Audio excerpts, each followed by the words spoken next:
som na ti ha ni kun Vorshina lalpa kan valom em lalpa tunlai khovel te kan thirin lalpa le kan duty na te lalpa kan zir lai te lalpa kan na kan ngei to chang hianin kan ha china lalpa kan rilbu te hi to chin upam ni ma sila lalpa nangma lam kan lo thir chuanin beise na thar te kan nei le china lalpa nun om zinei te kan nei le china wang lalpa lom thu kan shila che lalpa I bible thiang hima kan siarang khan lalpa kan nuna kan implant siak na kunga hianin lalpa chau chang ni te kan nei china ma se lalpa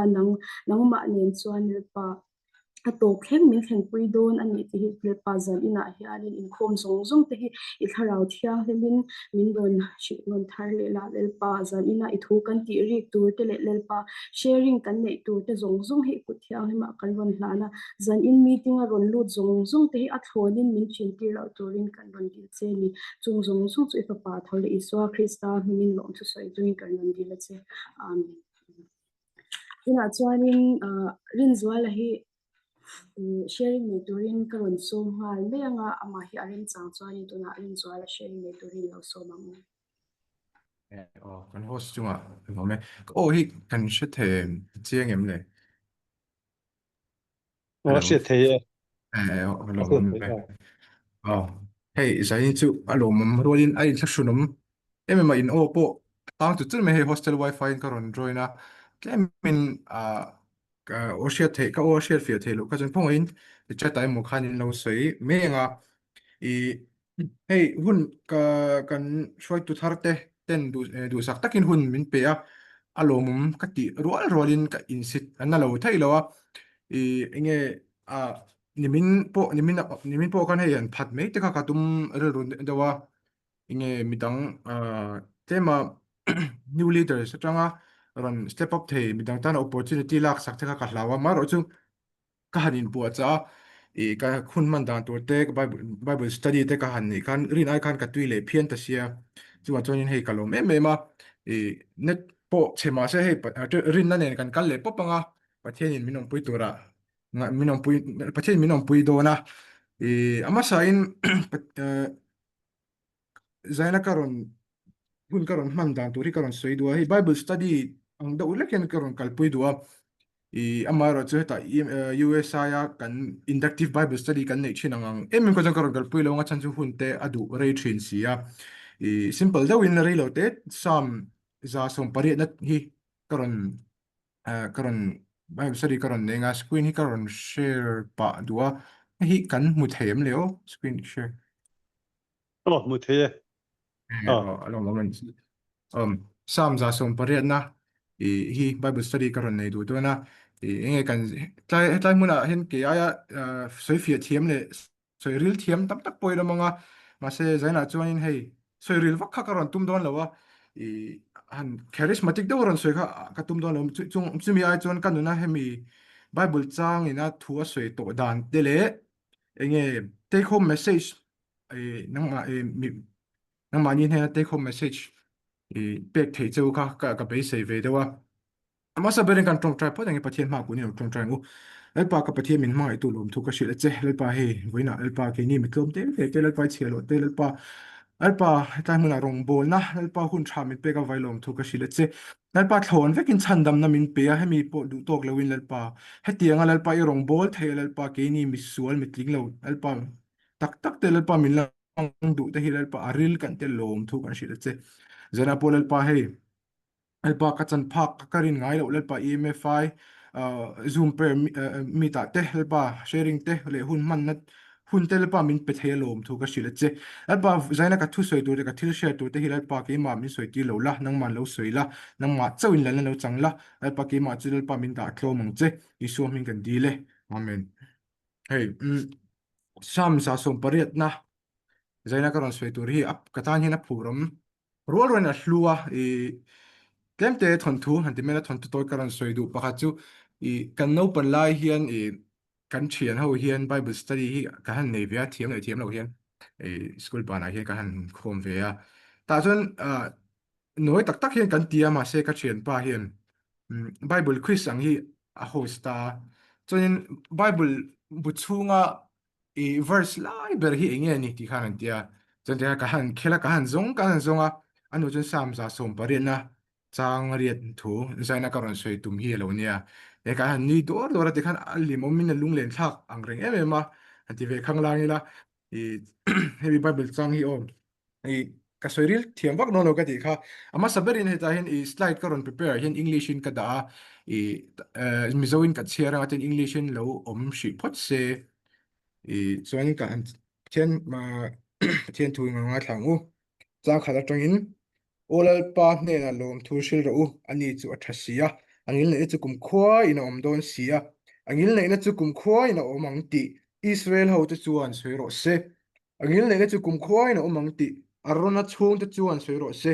angil ne na chu kum khwa in om ang ti lalpa chi tu te chuan soi ro se kamang anna atragi lalpa chu ka kova lalpa chuan mi changa mun thol taka mi tir ta a lalpa chu kalem atanga ni ka hlau lawang mishingin enge mi ti theyang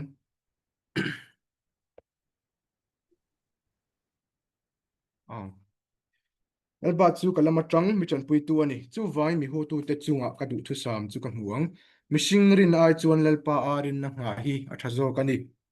million terin ai chuan lalpa arin na nga hi athazo kani nam tin rengin min hual vela anni chulal pa mingin kati bora lang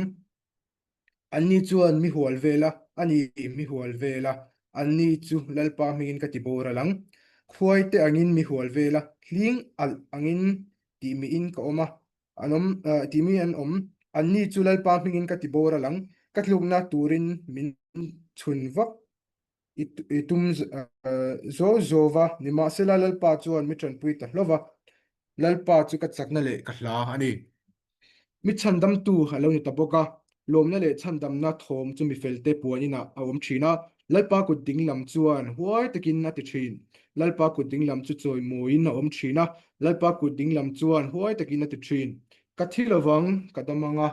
lalpa thil ti te ka hria tir zo kang lalpa chuan na sa takin min thununa thi na ne na ero chuan min pe em lo felna kul kong khar te hi mi hon sak ro u henga hian kalut anga lalpa hne na lom thu ka hrilang hei hi lalpa kong khar ani mi felte chu an lut ang ine na lom thu ka soyang nangin mi changin mi chandam tu ilo ni ta sia in satu lung du lo kha akila lung tangkai ber alo ni ta chu lalpa ti ani a kan mit huwa amak ani hei hi lalpa ni ruwa chu ani a hemia hian kan limin kan lomang olalpa khoi takin mi chandam la olalpa khoi takin van nei na ron ti rang che lalpa minga local chu enga thole ti thlaki karon chiar me nga lalpa kan bible cha te kan zata man mi som sakro se ei hemi bible hemi bunga hian i soitu tam tak hi oma i rindang chuan hemi bung bi ki tu za som pare na hi lal davida zia ani in an soya an rin ber ani boka chuan jesus is psalm anti boka achan chu hemi bible changa tang hian hinge hemi bible chang enge am messianic big ani han chiar po hian e eta hian lalpa minga local chu enga thole ti temo nung bera karon chiar te kan te kha example enge messianic examples isu local le na tur kha e example kha atam ani het mi bible changa hian a ril boka e du angin kan soi to long ti chu hlom khop me ma se en po chu ni se chulal davida phu ani ta hian hemi bible cha hemi passage kan mu a hian dal davida ina ki ma chun han khai khom don tai la dal davida ina pat apathiana hriat chen zia le dal davida ina apathiana hmangai zia pat apathiana nge ne na relationship than nei zia hi ki ma chun alang ching ka tia e han khai khom don chuan pathian rin om zia le e kha pathiana confidence an nei zia kha atiang bokin ka hria eta kan chia zel chuan mishing rin ai chun lalpa arin na nga hi athazo kani ni kha kan mutani changriat na khan kami kha bible pumma alai ber verse lai ber ani ti kha karon soi to boka he hi ni arile me makatan hian hlu boka inge e heta tinglo takin heta pathianin rongbon na zrem CEO president angin min da chung hian enge rin enge e rin tur mishing zong a hian mishing lama rin tur nei lo chang tam tak a om thina tluk lu na tur te om lo chang om thina ta chuan lo thei lo in pathian ama lo chuan tu thei lo in min siam thina heta hian soi fe hi a har thina kat ki ma ka thil lunga om hi e e anun chhuah chi hi anin ka hria hemi pathian a rin na nga trust pathian a enge faith pung pui han nei pichu anun chhuah chi hi ani berin ka hria han soya hanin preach vak chi hi chu ai mà hiện hẳn sẽ thiềm đàn nè nè mà ni hi mi có sẽ cái mà chun ta hiện i i cái mà ni cần u nào gì ngà hiện cái mà chỉ mi pa hi có mà u bảo biết cái gì à ta hiện anh ấy cần nu lệ pa te pathin zara min le dam puya ma se anh ấy là hiện cắt luôn nem lo em mà har sen na cái này pon anh ấy i kapan tam lo em mà i mà se kapan chuna ai chuan kapan a piang ti zok te kan ule pa ten he na ka har sat nat lian a te kapan chang hin an ma ni hian min pui na sak amo thu tha te min chil a hian pathian he na min tluk lu pui thin ni lo chu tun ma hian ka sha thiam ngai lo wa tun nu hen ka ngai to ta tun a po bible study te ka han ni thale ka in po cha na lam po e alo ni thei don te alun thei don te reng mei a tin ka ngai tu let lia i kanu le pa te po hian lo hra chiang hi in ka hria i tluk lu na tur dik i suan he na lo chuan mihring an ma ni kanu le pa te ni ma se an ma ni hi rin na ka ke ma rin na ka nga na tur an atana an tin lo ji an hra chiang ve in ka hria ta chuan pathian he na ha min tluk lu masak pui pot thina lo ni ya tu tiang chuan mihring ah hian e cái tại hiện phật na tâm tất căn hùa trang khả năng pathian nên là lom xe te Davida hiền aron soi thật đua này chứ cái ta khăn trang riêng là khăn là Allah ta khi nó soi thật chi mà ya mishinga ai nga anh ai experience trang te pon niệm pathian anh pathian i sovereignty ta khi nó buông lăng trên cái gì à chuan ai i ka soi tong khan tira khan hi i soi ril vak ka thiam don ama chu ke man nu na tangin karon soi chau don ta han min longai thak thiam sak turin kang gen du chawa i hey tun mi ma din te ti te mi ma thu soi mo mi ma han perform shim shim chu i she kan nei ngai lo stage fight kan nei lo ta amara chu tun ma kha chuanin ti mayang tian thil te kan lo ti ta mi ma mi pui ma kan lo din thil mo sharing emo kan ti kha chun te kan zo che ka thren te kan signe na wa ka soi thaim chu ti ka ti thaim tin mi hi ka an approval hi ka zong thina ni chu mi approval mi ka ti thaim ti emo kha tiang ring khan ka boy thina ka confident lo thin ka anxious thina he tu nuwa pathian ya thil poi mo deuh min zir te chu he mi changa min zir te chu mi approval hi alo poi mo lo zia le enge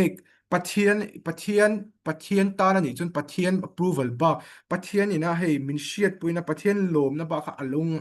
ngai lo zia hi ka mu chuak ching ma tu nuwa hian chu tu nuwa ha chun ite pathian long bola he thil ka ti reng reng te e thu ka soe mo worship ka li de mo mi approval hi ka zong tong alo e ka ti thalo ni pon mual pho na thak mual pho thak ko bin ko mani pon lalpan ti tura min ti chu ka fa ti zo lom tin a lungoi da nge han ho me kha ka zir to a kha mi kha ai ka zir poi mo takani hemi bible chang atang hian chuanin ke experience pakhat chu January March tha tun kum March tha burn up ta Falkland burn han usia te ho khan worship khan li ta ni ta chun how he loves us di kha him kha aron sa an mani team khan i khami hla kha dun ma pon ka ngai thato thina ka sato thina kan na hian enge tin na thok ngai lo ni chuma se khami chuma sakha pathian hin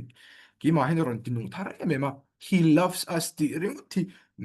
thumal pathum khan mian khoi ta me ne chu ta sang kan nu khi ul ta ka thlu taru me ngay tiếng nghe kami kha min khoi em ka ti chuan ka soi tong ka tu ma jong chun mi approval te machine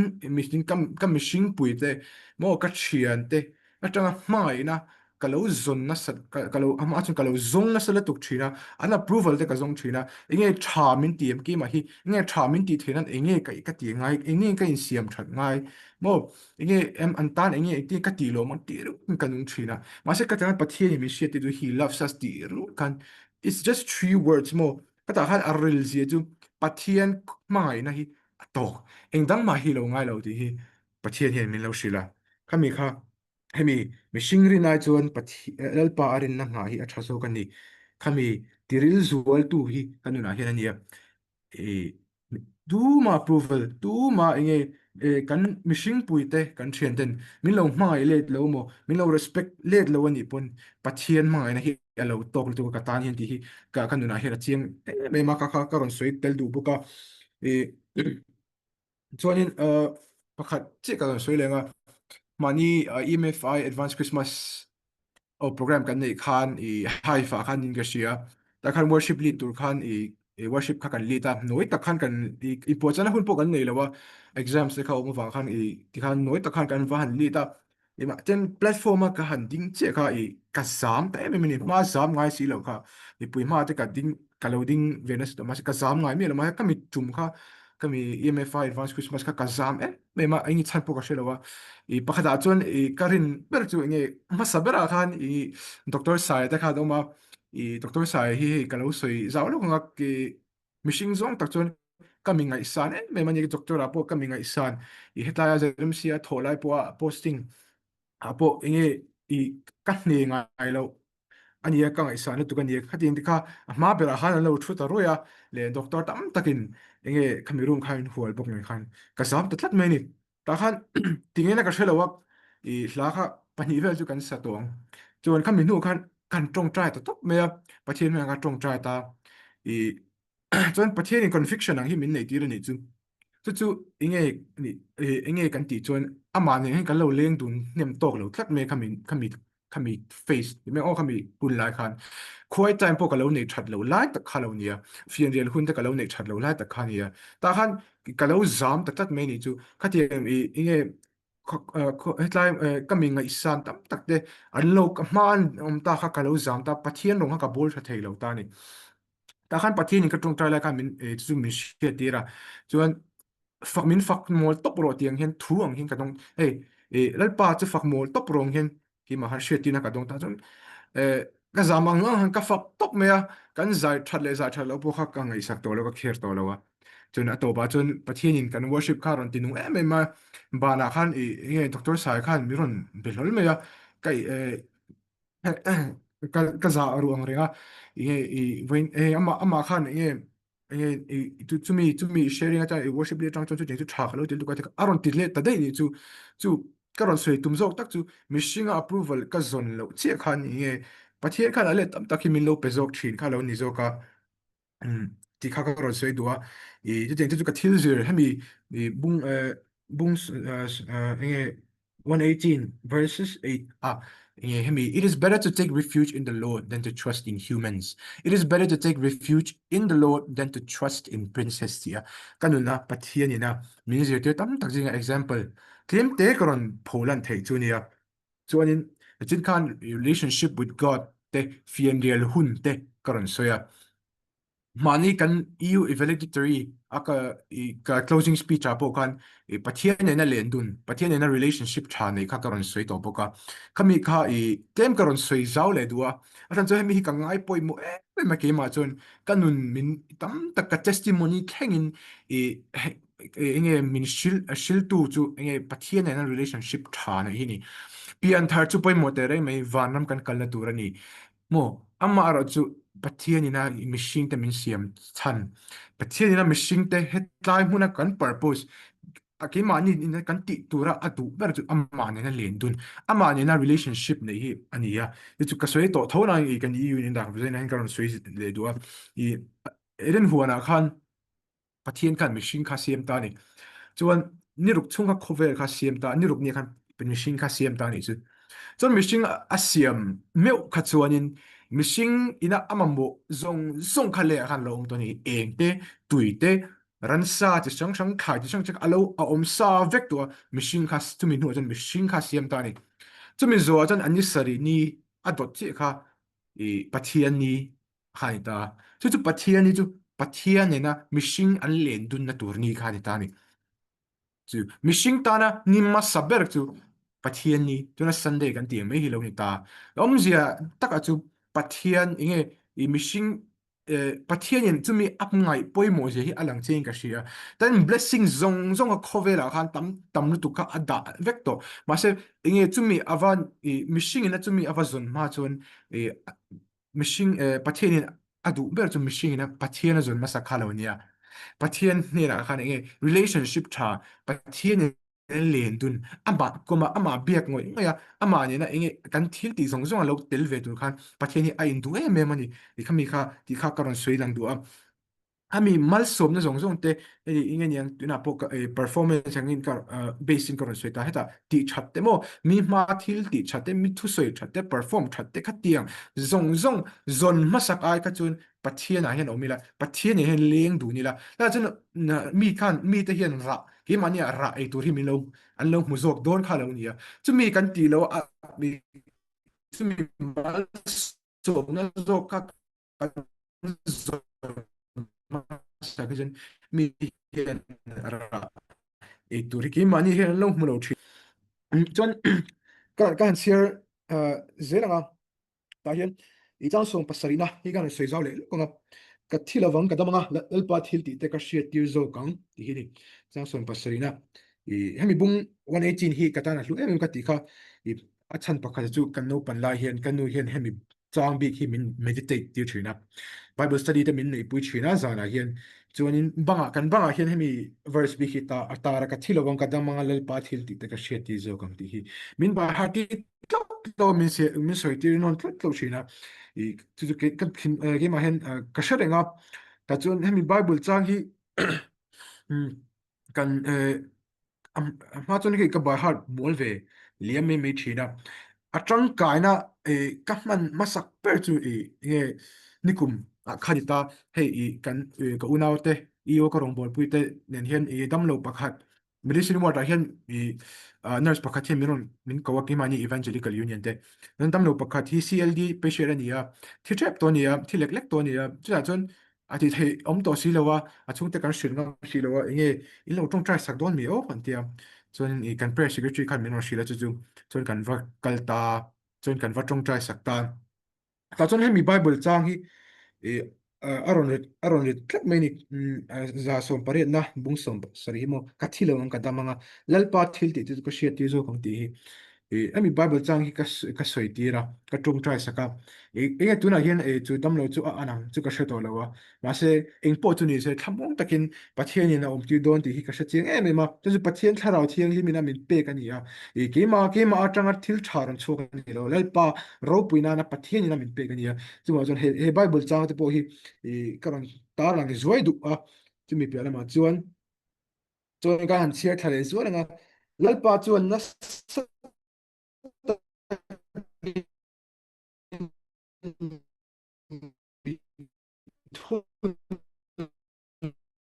na thi da hne na ero chuan mi pe em lo a hian tunge a chan chu dal Davidan nun hian ani la in ziak lo ma se in ziana han tam em lo ma pathian na an len dun na san ji alang chi min ka shi anuna te a story te hian pathian na leng dun na san ka shi ta chuan pathian lal Davida hi ka thilung ang pumi ati chan hi Bible study kan nei pon chan tam tako mang chan dik tak hi chu shia thia lo har thina chun ki ma chuan karin ber chu patheina lal Davida hi ka thilung ang pumi ati chana karin ber chu pathian nge pathian ni a haching em ma pathian laka tluma se i mo nge spirit of lust ate mo tluma se lal Davida ka tluma se allet na tur ai lam le na tur a pathian ka a haching em nin ka shia chumi sual pathian a shrem don ti a thunun chungpo khan pathian ne na khan a kir le zel du te a tlu po enge a tho le zel du na kha hi hemi wang hi mi o pathian na ka thin lung ang pumi ti chan le ti hi ani thei lu tu ka ta po hi lalpa chon na sat takin min thunu na thina hne na ero chuan mi pe em lo felna kut kong khar te hi mi hon sak ro u he nga hian ka lut anga lalpa hne na lom thu ka shilang lalpa hne na lom thu ka shilang awan moi tak ka ti tlai chang hi heti lalpa hana thun chung po khat pathian a hmanga I zia hi lang che lal David ai lom thu hi a soi reng tho hani Bible cha mi Bible cha hian a first verse hian in le taila han le kila za som pare na verses 1 hi right give thanks to the Lord for he is good his love endures forever ti lom thu olal pa ne na lom thu shil ro ti bokina a ho ni zu aro pui ka tia chuan a top na ber verse 29 a top ber po he leila give thanks to the Lord for his good his love endures forever olal pa ne na lom thu shil ro ti bokina kharle amoi hi ka tilu tu ka engti khopin anuna khar har sanate oma se rejected ni ma se pathian ne na han lom thu soi na kha chang kha she me ni sam som thum pasari apo khana lang chi em ma pathian a khan lo ma khami kha lo na khan pathian khan thilung du zong te kha lo pe thin zo kha lo nia ya kan se thale zelanga hei hi lalpa kong khar ani mi fel te chuan lut ang in ne na lom thu ka soyang nangin mi changin mi thandam tu i lo ni ta sia in satu te lung du lo kha akila lung tangkai ber lo ni ta in satu te lung du lo kha akila lung tangkai ber lo ni ta the stone the builders rejected has become the cornerstone tineta hi i a omji ka shelawa i ka chir tir ka chon ke po cornerstone ten tia ken a ka han che kan chera i nge ni street fiana turang te kha ka zong tak ni la i duang khar kan mu thelo chon i voin tla khan ka han i cher ka chele kha cornerstone hla i Hillsong worship ten hla an hla cornerstone ti kha kan lu khan ron lang thar ta la chon cornerstone hi enge kan ti chu in sakna hian cornerstone poi mo je chu cornerstone atang hian a ban te engkim stone dang zong zong hi an siam le thina chu mi chu engkim in hna hi cornerstone an alonia tu chu the stone the builders rejected has become the cornerstone ai te aril ro ka tia al davida thilung hen itla hen inge omang ti hi a khel theini ta hian in satu chuan lung thalo chu a reject mai thina ni chu lung thalo in sakna ta na lung thalo chu inge lung inge in a him zok nan in a nge zok nan khan lung thalo chu pe mai thin ta ma se ta hian i till contradicting the to the stone the builders rejected has become the cornerstone and dita in satu ta lung du lo kha akila lung tang ka ai ber lo ni ta hei mi hi lal davida nu na han an chui chiang leila i lal davida kha rejected ani mo no lani inge zole samuel ina zo israel te lal thar tur siagron thi tura aron kalpo khan lal davida kha chu om lawa i lal davida le Davida pale una de kha zole Samuel kha feast an lo nei puya roi khan lo ki puya ta khan ni rejected ni no la ni ta khan Davida kha om ve mi alo ni chuan lalla ni nuwa po fa pa Absalom ate mo inge an revolta ka ta mi pui tam tak khan an reject le ni lal Davida a khong e tha ko me me mal sola ni boka tu ding re na jon rejected re ren khan an hi manga lal Davida kha an nun kan en le chuan du lo mi mishing du lo re khan an nun hi manga ni ti kha lal Davida nun a he lang ching em em ma tu ta chuan hemi chung po hian in satu ta lung du lo kha akila lung trangkai ber lo ni ta tu chu lal pa ti ani ati tu chu lal pa ti ani lakin a pathian hi ro puina an pele hemi credit mo pathian a choi moi zia a pathian a shit je je hi ron lang ching le ma ama kha mi zong zong mi tam tak reject ani chung po khan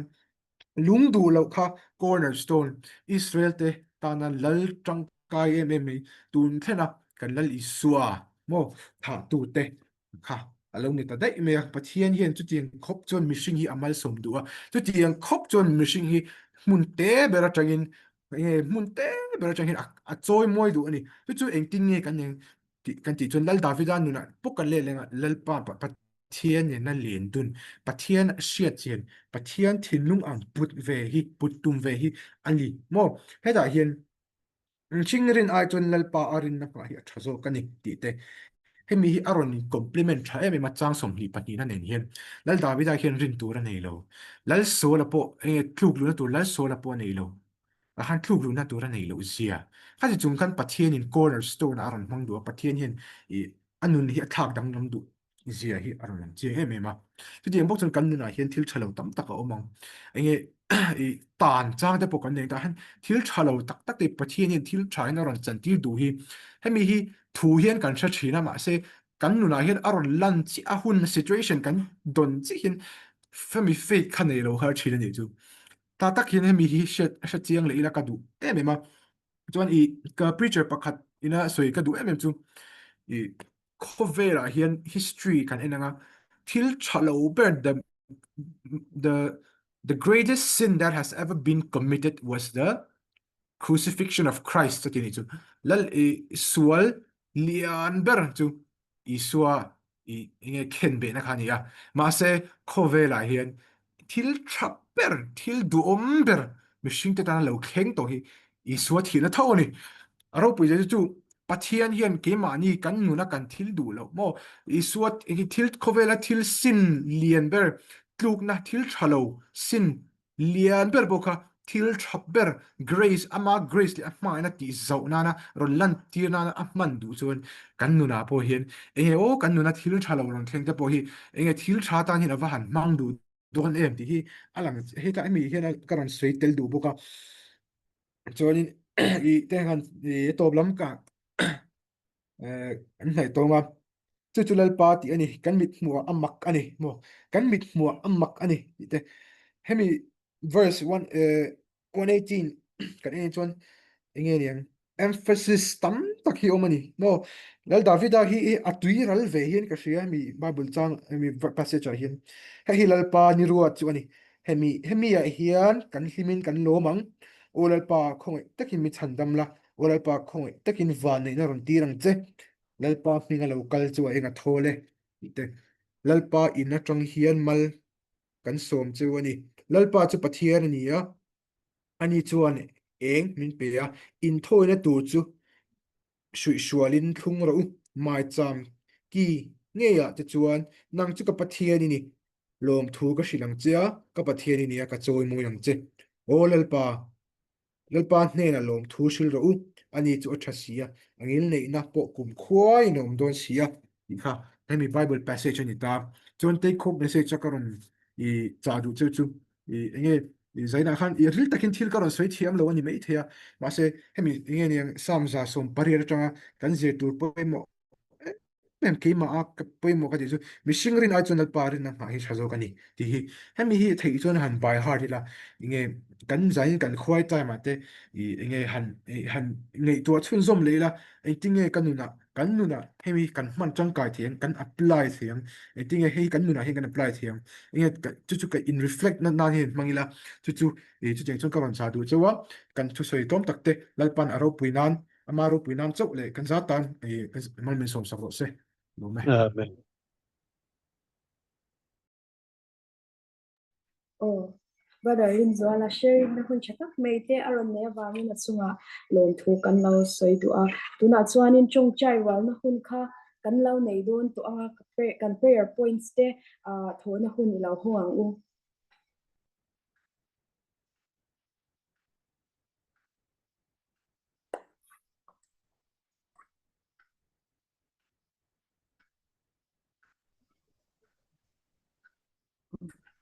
prayer wins ha in dong thau em a sim simin an lo oh po sen hela ma chuanin kan mulo muni le o in lo prayer secretary thar melvin a kha ka thona mo e min lo la thon lo amuni le ka lo la dong me ma hian a tho bel thei thawa ma se he oh ve ma pon sa do le ang kha a guideline sang do le khan ka lo siam sa kha kha oh main sarai kha ka lo thon chin in thak to wang khan melvin a sok kha lo thona oh min lo mang hil do nyang ka lo la dong me lo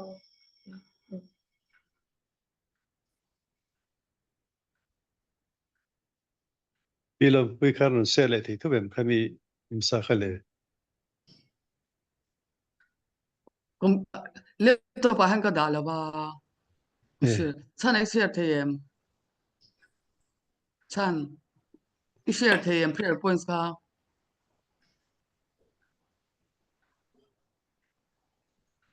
if mo chan am kan lo share the em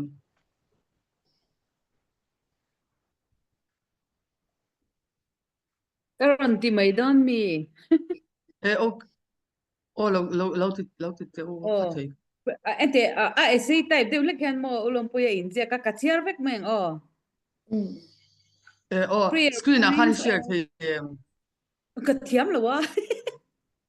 screen na share thiam anom ka chuan I pakhat na chuan in ti velang kan kha ma se chiar thuak ila mo atha tho mai hei I yes ka share chuan ka rotate thuak chok te la an ka hawa mo rotate chok pakhat la tika ka longai tlang abat chumi om betro pakhat na chuan pathian ro pui le chungnung ber chu fakin choi moila ania fakna in kan tananga apani na chu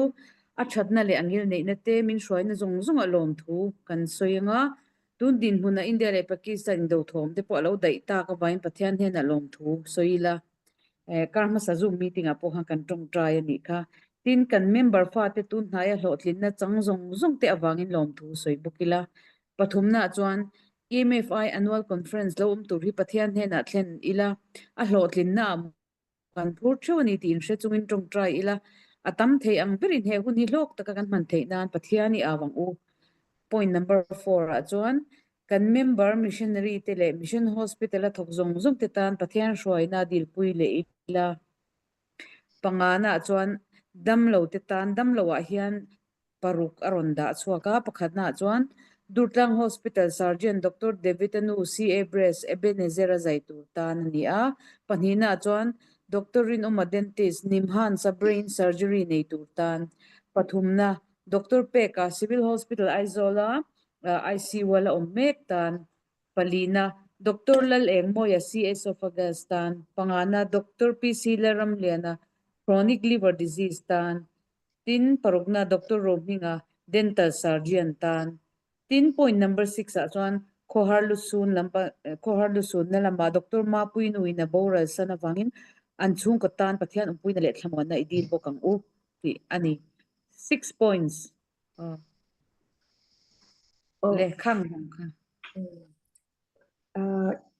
Iman pakhat karon thoge du chu tun kum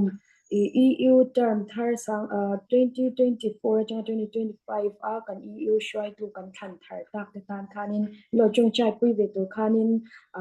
karon tho ve du a chuanin a pahni na chuanin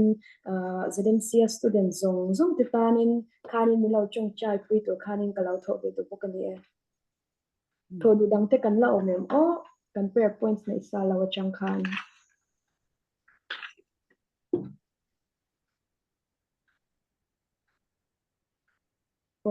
kan omlo ani chuanin chongchai walna hun kha kan lo manga brother kan zo hi omin ka shia ni hi kan EU vice president nikum lampang term chuak ta kha ani a atop na hun kha milo siam sang to khanin ka request duwa brother kan zo kha ka chong sha the chuanin hun top na kha milo siam sak se tu na chongchai walna hun ilo ne yang o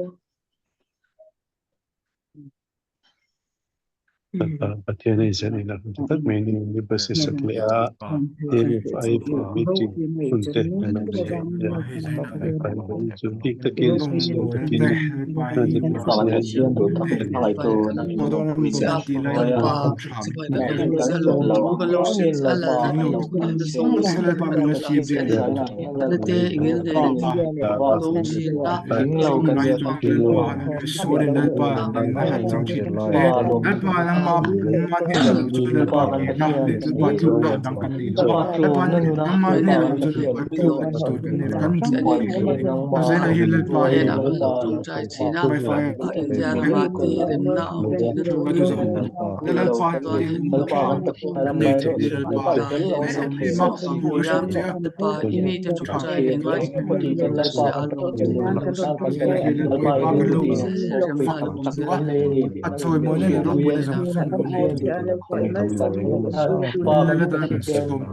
visual dam mai kan ni chian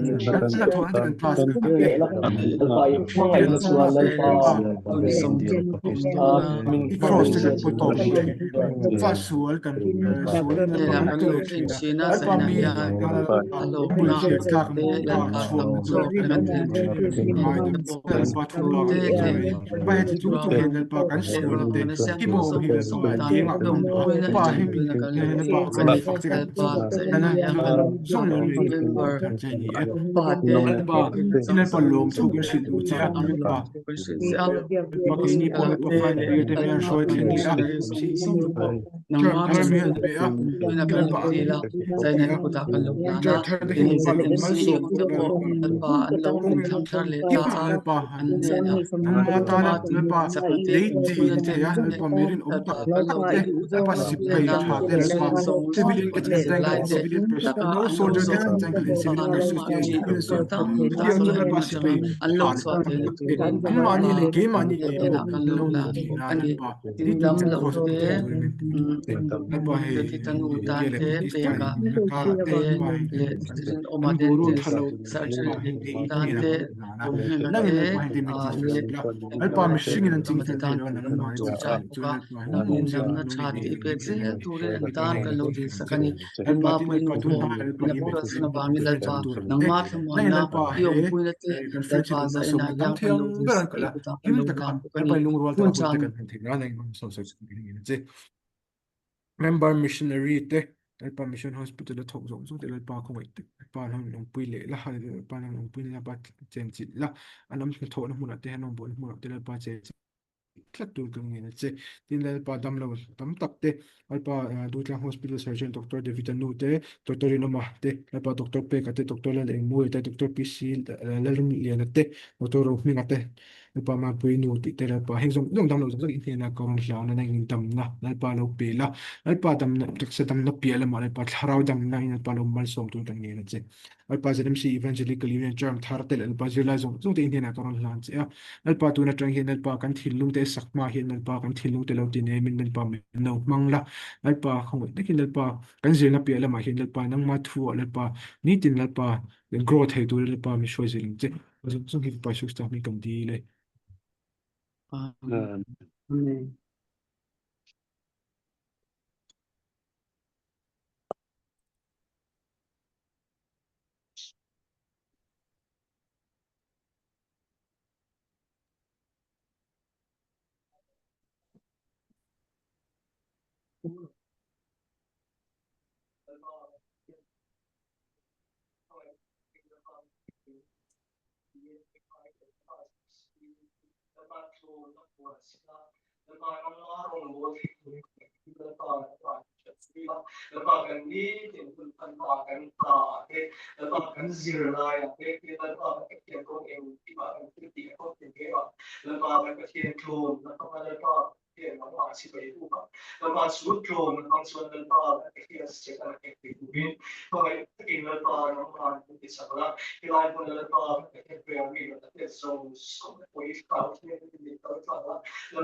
Amen. amen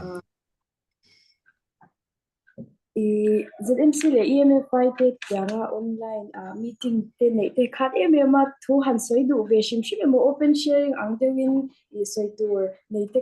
kan lo ta kin han hon shim shim kha ka du a mi pakhatanin me minute nga ang se kha han hong tai la kan o mem o nấu bằng hành phơi đủ na cái mà anh students te po mình hành phơi đủ na trong cam này te mo hành sấy đủ sim ship te po kha inam chan in lau không la thế ô ken tít chân năng chân nên bị thằng bắt đầu cái này nè xây dây lâu vâng à nè cho nên nè EMF prayer meeting online prayer meeting anh ta mình akan masih kata kan pun jadi lah mang tu kacu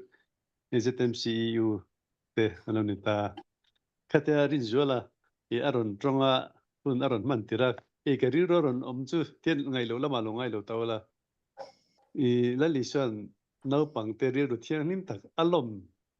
khak kari aron om dai meni chu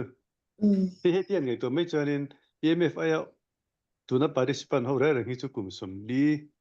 som nga hei ke pe ju som ru kan ni to hei khati ha kan ni trup ta khata hun ron mang tu kha chu tela student la ni emo ya han zolim plot te emo kha lo ni lom ta khala ha ka ri ro khati nga anau pang zo ke na hun ron mang ti tak zeta ron mang kha la li swan no pang zo te ri ru thiang ni tak alom ang khanin izani kan hun man tu ra kha alo thla kan ti kha ki ma kan alo om sa gut mai ni chi tiang chuanin no pang ri ru thian nim tak ina pathian du taka a chan chin te ron sui ang khan ka ri ru ka lo chan ani he ale lama chen chara lama te chen ki ne apani sang so deng ti ka ring tho ar chu kha ka ri ru ron ma chu wangin izani na kan hun kha lok sang ti ka lo anticipate ani chu tin kan ngai tharenga ni aro pui ke tia zani kan nun kan thu ngai tla kha kini chu machine kan nia tia kan mu thei te machine a ro pui kan ti te kan ngai san te kha tia ho kha khan in ngai lo ale me ma si han ngai to chiang chi le chuanin machine ve tho an nia machine ve tho an ni kha kan lo ngai to chin lo thil ti thei deuh zawk te ro pui deuh zawk te ni kha chuanin ki lai en ang khan thi len kim min ti sak thei le kha tia kha wangai hi ole me ma si han ngai to chiang che tai la chuanin ki mani ang tho machine an ni ve kha chuanin machine der dep zia te kan chak lo zia te kan dorom zia te kha chu chiang em em ani chu ho rin varin ai chuan la li swa rin tur kan pathian hi rin tur ani zia ani ro pui ya le khovela thi len kim en kol tu re kan chu ro rel tu kharin tur ani zok zia kha zani na hen chiang lu tukin ka ro sha thar le a khalai kha rin tur dik in na na dik kha zani na henin kan zir thar le ni ka sha ke ma ta ka pogari ru ti thar lu to ka ami dang tu te mo elai mi te varin ai chuan na li swa kan pathian hi kan rin tur ani zia zani na thar chiang le ka sha khalai kha lom ke tia hun kan mang thle mai ka lo lu tu khalai kha ka se ve zok ni che ka lo me sấy đủ lăng te kan la om em hun hong ze lang với tiếc cái lâu xưa ngồi trên môi khăn sấy đòn một cái tiếc á ngồi đâu xe dạ bố bố sấy yang khăn dài cái hun man khăn lộc thác tăng rất ta prayer sấy chỉ riêng cái yang pon lòng thu cái sấy dua hey bố bố khăn đâu bằng rượu thiang li mà tiếc khai tle mà u đâu khăn kan chalai zok te mo chalai te khove lan ti kha ani chian zia kha hey cái rượu rua lâu oma nghe đi sharing tin zola sharing te he aro pui hle he a points ten khat ka ru om tha ka lo zia ka me ro zo vai chang ka soi lo nga me dang te pon an la soi du ta tin relationship with Christ ti a soi te ka he a poi mo top ka tia ti cho in ka soi me nga cham Christ alone cornerstone ti ka la du em ania he aron soi fia to pa ama khan chuanin lalpa thatna ti kha ka ru ru lo om bo ka hi Bible sam kami abul le atopa khan he ke po ka ru he alo ka lo enge ni tui pui ve china me ro chu ke ma pon he ka zo thei chuang lawa me ro he pathian thatna akan lom tat hi apoi mo zia ta kha ka ru lo oma ke mani din mun te ke mani ka in en chuan long kan lom thei lo thuk pawang a me ro chu he engwai nge lom thu kan sueng tu chu kan ti chuan ama thatna awang zokin pathian thatna awang zokin ti te kha ka ru lo oma ni chu chuanin atop na bera chuanin a sharing like a ru Bible chang lo om hi kan chiaranga audience of one ti kha hei Galatia bung khat chang som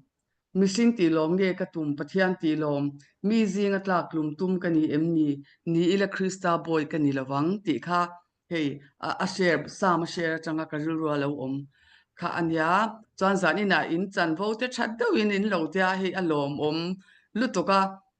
hei ni danga te po hei nang mani ina hun in man kher lo po khan Thursday zana piang in hei lo join zia ula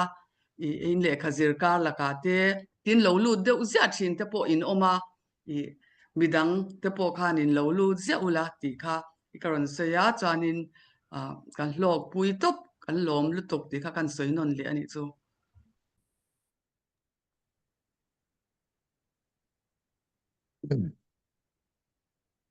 Tối tế kan lo sei ve lok dong mani no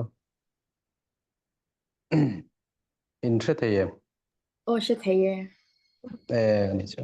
nia zanina rin zola ne na tagin sharing that tak mai hui tak mai kalau tia lo mom ka ti khop mai tang boka kan soi tel me du chu ni ro pui lu tu ka zanina bible te kan lo tui pui pathian thu kan tui pui em hun lai hi oma nang ni point in ron mang chho me zel ning ka ria hi asot mema he tiang hun lai ya in lo in chia ne hi nakena in la chor na sadon na ni ti kha kat soi duwa ka nge i wate i wa in man te a that zia hei tuna tel ho hi chu eu a thei to pa ron ti ram thei to lo cho ve ho te po kan ni ve vekin ka ria a chuan chuanin tuna in hun man chho me ki a chhor tu chulang ma ni bok in na ni don ani ti kha a engma ni lem lo mai la amara chu nakin zela ke ni po hen kan chhor ranga kan la chhor zel dona chu pathian rin chana pathian nei tu te nun hi a doctor ro po hianin a ha dam thak bi kan ti te kha kan soi tel duwa chuan nie mi hring til ti re a pathian rin chan a tul zia tele pathian lo hi chu nie ani na taka chuanin rin chan turi kan nei lova mi tam zok po in ni ve thovin karinga mi hring hi rin chan tur po hi atom zok hi chu kan nei chuang lo ani ka tiang deuh khanin pathian lo hi chu rin chan tur om lo mel ria thadeu kan lo nei ni pon mi hring te hi chu rin chan tlak tak tak an om chuang lo wa til ti thei deuh kan lo nei ni pon rin chan tlak tak tak hi an ni chuang lo wa chu wang chuanin pathian lo hi chu bel tlak le in na tlak tak tak hi kan nei lo zela engpo ithilin la perform le engi mo hei stage a tele ka tiang tunan soyang khan ti hei kipo ka ti thina hun te engi mo han chan amo ka tiang te ka thilom thei ni a ka tiang a te po khanin ti that tun ma jong ka ti thina ka ti thang em le mi ten min ka soi zo hianin min fak ngem le tiang zong ril ru te kha nei ol thina mar chu tun nu hi chuanin pathianin mo phurna pathian kal tlanga tiang lam chi a chon pathian kal tlanga mo phurna kan nei hi theiang to hi kanin buat saya chu theiang to pa kan fati lo thlin khan chu atok emema chumi pialama choi moina dong tu chu pathian chawani ti kha e mani lam ni lovin pathian chawani ti kha enge nunpui zel hi alo hadam thlaka chuanin engemo kan thil tia kan va perform nuwa engemo thil danga lo thlenga ni poin chuan min ti lom tu ani je ani renga kan be se angin kan lo perform tha thei lo poni thei mi ten chu tiang kha tiang chu an lo ngai thlai nan lo enge min lo follow thalu tuk lo te poni thei amara chu kan ti thei tok pathian ta na kan bati kan va hlan kha eng tik lai main ati thaber hi kan ni don chuang lo ani chuan chuanin kan thei top kan vati chua pathian ta na kan hlan pathian minga kan vati pathian minga kan va din chua pathian minga kan thei ang top kan va pho chua kan va din chua pui kan va tar la ra kha pathian hin angai pui mo ber nin ka hritina chuan nakin zela tan po hei kan nau te zinga kalau chi ke hi a hre tam lo pol khania kan zir lai te po ma se I eta EU vela kan nau te ho hi chu eng bet cha po hianin arin tlak pol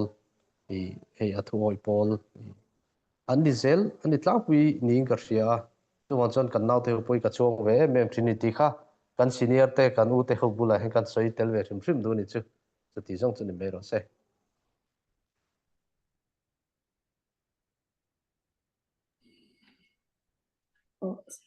Kan soi du te kan la om em o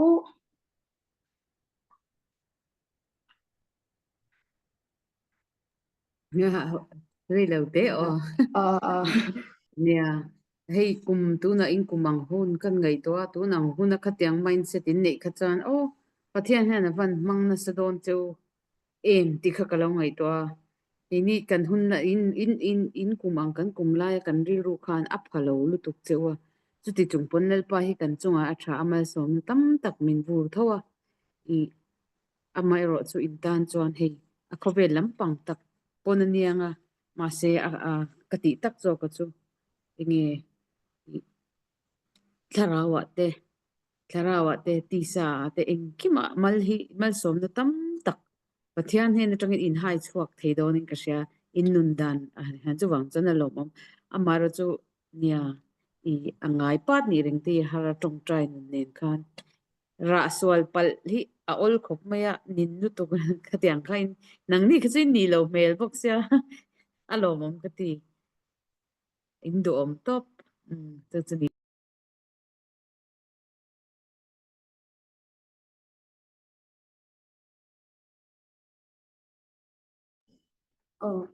soi tu dang te kan la om em o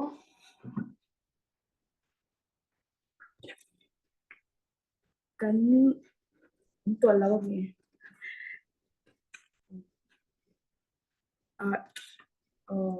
soi chak tak tak te po kan la om karinga masela hunte a reilu tuk launa nin hun top lampang te kan la nai don to venga atopa thil pakhat karon soilan ve du chu kha I students te min ron fu yam lam loma kan lom emema I thil pakhat kalo sei ve du chu ke ni pon kan tan chuanin kan nu le pa kumral angte inia chanchu kan patete kan ni te ral angte po inia hi pakhat kalau se ve du chu hi ania hei pakhat hi kalau tar lang du hei hi doctor life support jun ni somthum sang hi som hi pani khania hei kaming ram thanga ki tipu ka ja ka first year kan ni la ya doctor life support karon chin voi khat na khani ka pe phal lawa enge yang hei jang kan program sheet ang tu hakala da china kangai sang chin em chuwa ngai no pang ngai sang ang te pokhan nga chu tira chuanin min inspire chin ma pathian kai joina zara hianin ting lau tak main first year achangin tun theng me hianin hu lampang ate ting lau chu chu hianin kan la in mang chhawia ka chau chang ni le ka pe lau ve de chang ni po hianin ema infuina hianin nangmani hau hi ka in bang ve china ka pe lo chang ni te po hianin MFI kan choi tu te tiang zat an service to chung to pathian an lai sham sham azia te hi pathian in lan lai sham sham na te hi keima min ti chak tu le keima min enge challenge ka in siam na chin te khani speaker te in thang thiam chi na tin tharau mai lowa ati sa lampang zong fun tur te hi tui kan ti chi me ma kha ka ron sei du kan tan chanin kan role model in ni zia kha karon tar lang ve du shim shima zan ina sharing na hun chatak te chung chai ro na hun chatak tak te kan leya kan hlok tangin karinga ke puka hlok ma tuna chuanin kan hun top lampang te kan law nei tonga kan mai kha kan on chap the chuanin lel chung chai na khanin kan hun te kan ti top don nya ilo chung chai ra lang u Wow.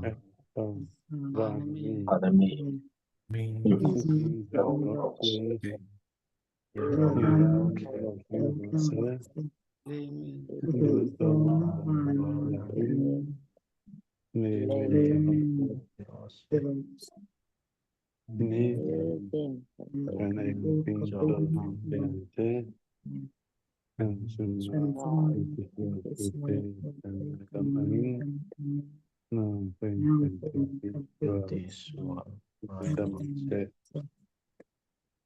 cho tôi khen mà tôi luôn về mi số và đoán nên chân lòng rồi thì về ram ram e về e đi ti về e Ro rồi về cho to tôi ta thì hả à đấy lâu luôn Ai mới ra chào lệ. mang Thảo rất là cái dân ta ngã bộ join ra in om khan nuam top lên đấy à lên bye bye chào ô đấy có lẽ bye bye Mang ule Thảo chào ule